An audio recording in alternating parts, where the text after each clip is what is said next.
Hello and welcome.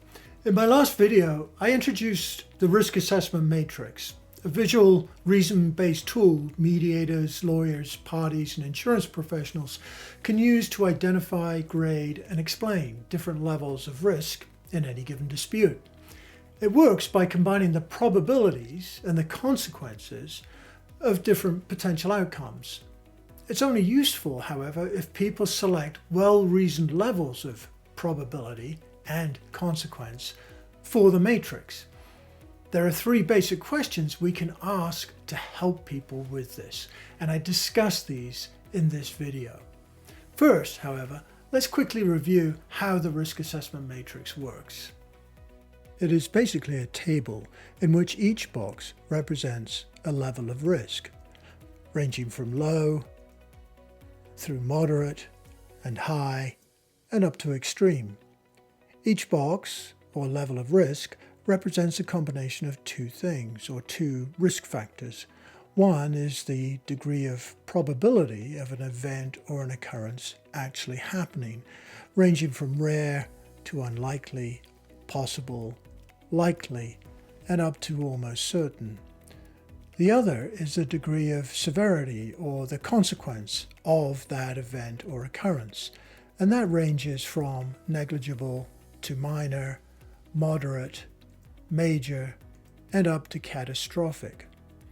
To get a fair yet candid risk assessment out of this matrix, we need to select well-reasoned, and therefore reasonable, degrees of probability and consequence for any potential occurrence.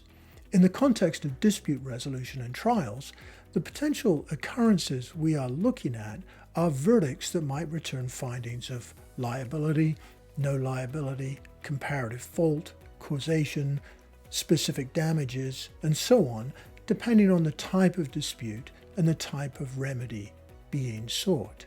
Now, in part 2 of this positive negotiation series, I noted there are in fact 3 different types of risk everybody faces with any trial. These are evidentiary risk, systemic risk, and advocacy risk. Of these, systemic and advocacy risks are the wild cards. They're very real, they're present in every trial, they can affect either side, and they can have a dramatic impact. They do not, however, impact every trial. And while each side can guess or have a hunch over whether, when, or who they may impact, no one can rationally predict any of that. Why? Because in very simple terms, these two types of risk are rooted in what is essentially non-rational decision-making. By contrast, however, everyone can make a reasoned assessment of how evidentiary risk may impact a trial. We can use the risk assessment matrix in assessing these evidentiary risks, and the following questions help by guiding each side in their evaluation of what levels of probability and consequence they should plug into that matrix based on each side's best evidence.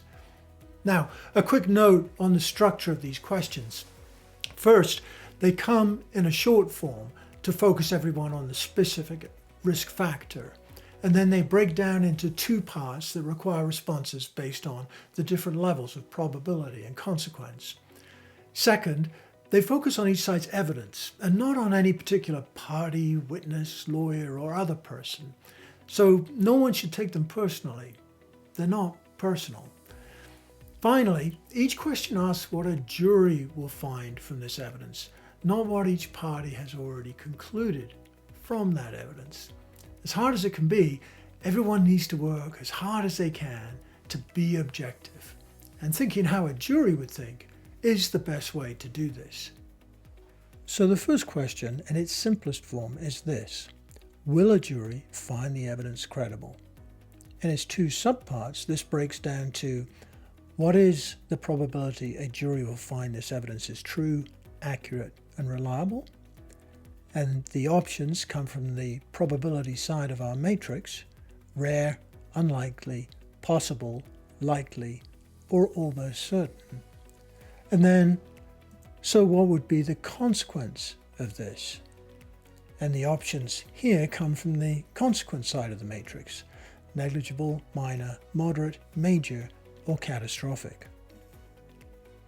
I will not delve into the ins and outs of credibility here, except to say there are a great many reasons why people sitting as jurors may find certain evidence is or is not credible, and those findings may not reflect any judgment, good or bad, on the person who presented that evidence. The question comes first, however, because the consequences of a not credible finding can quickly tip toward the catastrophic end of the consequence spectrum. The less credible certain evidence is to a jury, the more likely it is that jury will reach a decision that will have a significant adverse consequence for the party who presented it. The second question is similar to the first, but it's not the same. Will the jury find the evidence coherent? This breaks down to what is the probability a jury will find this evidence fits with the other evidence in the trial and makes sense overall. Again, the options are rare, unlikely, possible, likely, or almost certain. And then, so what would be the consequence of this? Negligible, minor, moderate, major, or catastrophic? Sometimes jurors find evidence is credible and they find it fits in with all the other evidence in a way that makes perfect sense.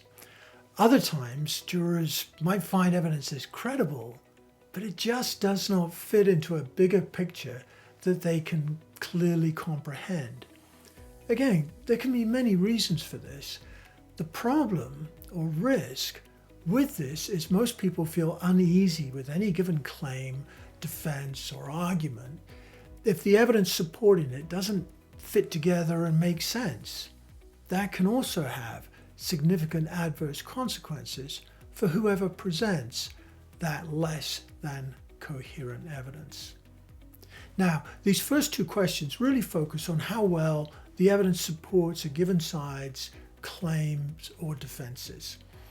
The third question is a little different, but it addresses a risk factor that can have its own significant consequences. It is this: will a jury find the evidence compelling? More broadly, what is the probability this evidence will cause a jury to empathize with and favor the proponent?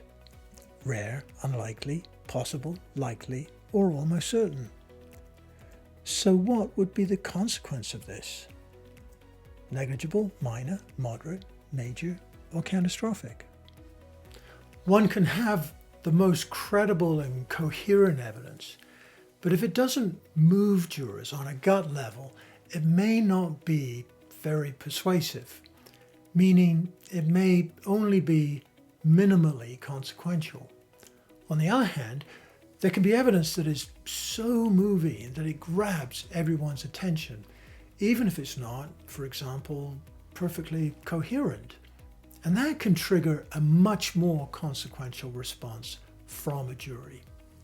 Once again, there can be many different reasons why a jury may or may not find certain evidence compelling, and each side, in any case, needs to grapple with the evidence of their particular case to figure out how compelling it really is.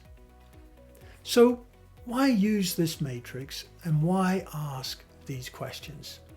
Well, if we see mediations and negotiations as opportunities for each side to manage and thereby avoid the risks of trial, we need some way to help them appreciate what those risks are and why they exist.